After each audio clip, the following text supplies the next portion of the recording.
Hello and welcome to my little channel. Today is December the 28th, 2020. We're only a couple of days away from New Year's. Hopefully everyone had a good Christmas day. Hopefully you got everything you wanted, etc., etc. So I actually went camping on Wednesday. Came back Thursday. Spent time with the family. And I just kind of went on Twitter and realized that there's a Nashville bombing happening on Christmas. I was completely oblivious to this, by the way. I was completely late. But yeah, don't really know much about it other than it happened on December the 25th. But this, but this should actually kind of concerns me.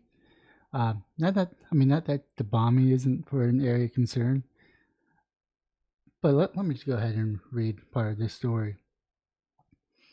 Nashville, Tennessee. A tip, a hat, and a pair of gloves provided all the evidence authorities needed to identify the remains of a man that they say triggered a bomb that rocked this city and took his own life Christmas morning.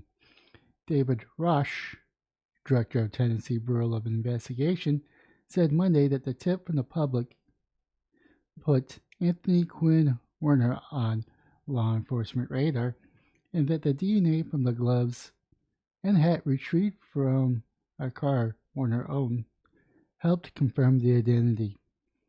He was not on our radar, Rosh says. Calls that came in from the public were absolutely key to identification, at least with the name and the direction the investigation could take. Authorities are still trying to determine why Warner set off the bomb, and will never know. This right here. Warner's body was essentially incinerated by force of the blast when his recreational vehicle exploded on a quiet downtown street, injuring 3 bystanders. DNA found on the scene was used to identify him, Rosh says. Now, this is the really interesting part right here. Moments before the blast, a speaker system broadcast a warning to evacuate the area. Officers at the scene before the explosion said speaker also played the 1960 hit song Downtown by Puda Clark. The lyrics describing downtown as a place to seek refuge from sadness begin with, "When you're alone and life is making you lonely, you could always go downtown." But yeah, everything about this whole case is pretty interesting to say the least. And I think it was a homemade bomb.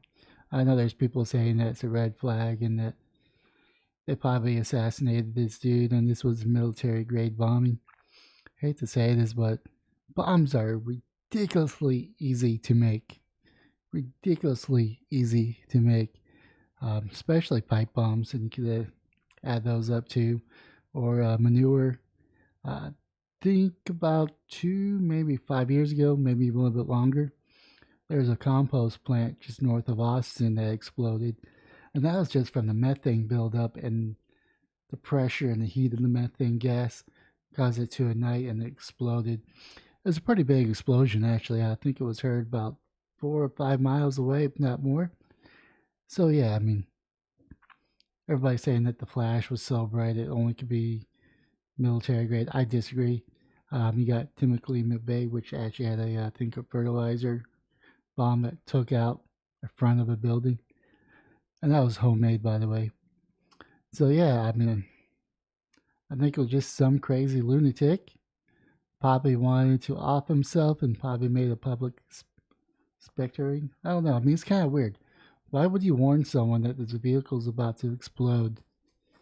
Of course, there's other conspiracies out there that he had issues with 5G network or 6G network, and it attacked the AT&T, which that knocked out the telephone service for 911.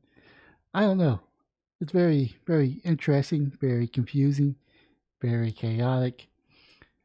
But the thing that should scare you is that this guy died in the action, which means he could have left at any time, any point, but he decided to stay in the vehicle.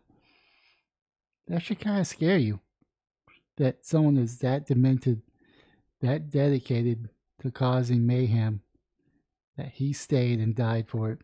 And there's more people out there like him. I'm not saying that they're connected, but there's people out there that want to go that extra last mile to see their goals achieved. But yeah, that's about it. Leave your thoughts down below. Smash the like and subscribe button. But most importantly, if you're feeling alone, don't do this. As fun as it is to make things go boom, you don't make things go boom this way. And also, have yourself a wonderful day, morning, or evening.